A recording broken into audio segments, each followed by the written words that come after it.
अस्सलाम वालेकुम। हाँ जी दोस्तों, क्या हाल चाल है। उम्मीद है सारे भरा ठीक हो। सना सने भरावां दा शौक भी अच्छे जा रहा सी। मैं गुलाम मुस्तफा, तुसी देखने लगे हो पवांच पिजन चैनल। जी दोस्तों माशाल्लाह शौक करो।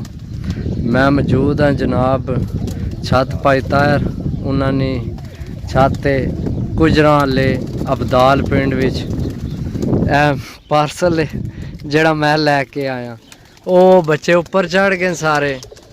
ते भाईरा वास्ते 2 गिफ्ट लैके आया। मैं इतने दूर जाना है तो चलो कोई साड़ी प्यार मुहब्बत विच हो जासी शामिल। बाकी कबूतर चेक करो माशाल्लाह बहुत अच्छे, बहुत कबूतर विच पसंद आए। चेक करो जनाब।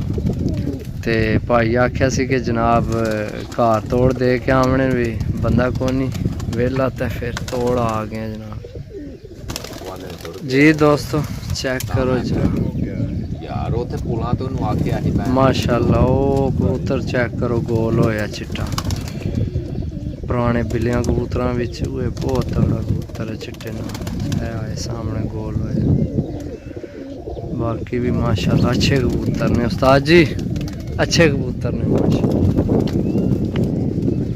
चेक करो लाखे भी हैं, सलेटे भी हैं, पुराने देसी कबूतर ज्यादा हैं। डब वाले भी है एक दो।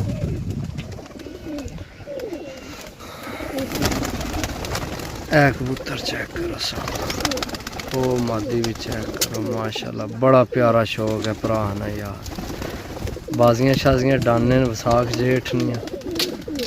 बाकी माशाल्लाह अच्छे कबूतर ने। ते दोस्तों यकीन करो भी भाई वास्ते आके तुहानू पता मेरे को टाइम कोई नहीं होना। मैं क्या चलो कोई नहीं आया असी फिर टुरा भी बारिश भी लगी सी। बाकी इन्होंने जनाब डेरा है सारी पर मुंजी लगी है। सारा इस पासा पिंड है नाल नहर है, वो जिथे सफेदे लगे नहर है इतने। बाकी है माहौल है सारा।